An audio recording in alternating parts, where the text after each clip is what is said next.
Mummy, मुझे रीति रिवाज से कोई दिक्कत नहीं है, पर ऐसे नियम जिनका कोई मतलब ना बने, वो तो गलत है। हाय, देखो तो। अरे घर आए एक दिन पूरा नहीं हुआ और सास से जुबान लड़ाना भी शुरू। नहीं हो, बहू हो, अपनी हद में रहना सीख लो। हाँ। इतने में विकास भी वहां आ जाता है। माँ, मुझे लगता है शिल्पा को घर रहने की जगह दुकान चलना चाहिए।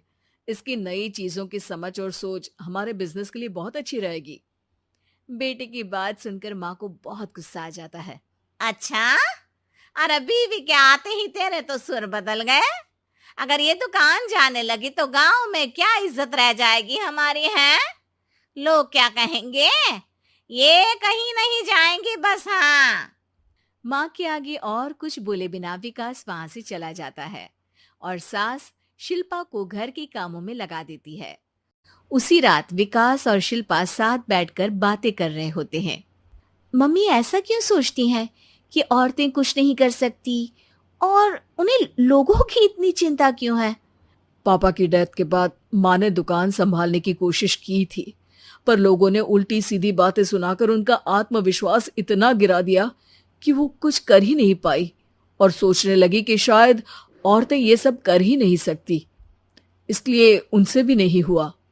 लोगों की यही तो दिक्कत है, उन्हें अपने से ज्यादा दूसरे की जिंदगी में स्वाद आता है। वैसे लोग जिनसे डरते हैं ना, उन्हें ही तोड़ने की कोशिश करते हैं।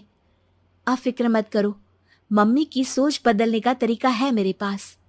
और अगले ही दिन से शिल्पा अपनी सास की सोच बदलने और लोग क्या कहेंगे के डर को खत्म करने की जद्दोजहद में जुट जाती है।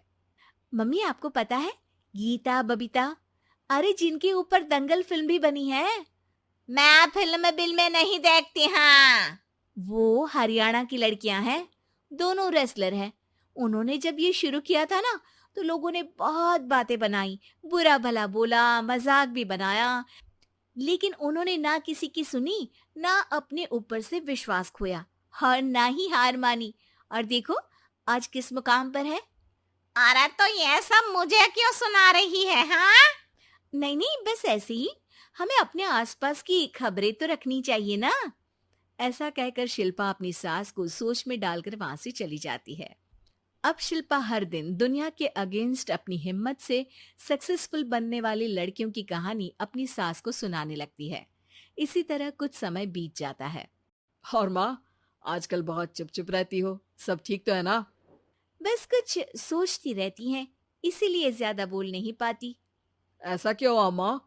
कोई दिक्कत है क्या? अरे तेरी पत्नी ही दिक्कत है। है? मैंने क्या किया? अरे रोज मुझे कुछ समझाने के मकसद से एक नई कहानी सुनाती है, पर खुद नहीं जानती कि मुझे सब पहले से पता है। हाँ। तो फिर दिक्कत क्या है माँ? लोग क्या कहेंगे? अरे उनका तो काम ही है कुछ ना कुछ कहना। आप ये सोचो कि उन्हें नजरअंदाज करके हम साथ मिलकर किस ऊंचाई पर पहुंच सकते हैं। बेटे और बहू की बातों से सोच में पड़ी माँ वहां से चली जाती है। अगली सुबह सबसे पहले तैयार सास आवाज लगाकर बेटी और बहू को बुलाने लगती है। अरे कहाँ सोते पड़े हो दोनों? किसी को घर में कोई काम नहीं है क्या? हाँ। सास की आवाज सुन शिल्पा भागती हुई कमरे से बाहर निकल आती है, जिसके पीछे विकास भी बाहर आ जाता है। मम्मी, आप इतनी सुबह तैयार होकर कहाँ जा रही हैं? अरे किसी नई शुरुआत से पहले भगवान का आशीर्वाद बनता है या नहीं? मैं सीधा दुकान जाऊंगी, तुम काम निपटा कर आ जाना है। सास की बात सुन शिल्पा और विकास खुशी से फूले नहीं समाते। ये हुई ना मेरी माँ वाली बात। पूरा परिवार मिलकर दुकान पर काम करने लगता है, जिसमें विकास और उसकी माँ दुकान संभालते हैं, तो शिल्पा काम को ऑनलाइन डाल शहर और इंटरनेट का काम संभालने लगती है, जिसे देख गांव में लोगों के बीच गॉसिप शुरू होते देर नहीं लगती। और अब क्या विकास भाई, अकेले काम संभल नहीं रहा था तो नौकर रख लेते। और तो को यहाँ लाने की क्या जरूरत थी? इन्हें घर में जो काम बोलो वो तो सही से करती नहीं, यहाँ आकर तो तुम्हें डुबा ही देंगी। अरे भाई साहब, अगर आपके घर की औरतें सही से काम नहीं करती ना, तो हमें उससे कोई लेना देना नहीं। यहाँ आपकी पंचायत के लिए किसी के पास समय नहीं है। हाँ। करारा जवाब सुन बातें सुनाने आए लोग मुंह लटकाए उल्टे पैर वापस चले जाते हैं।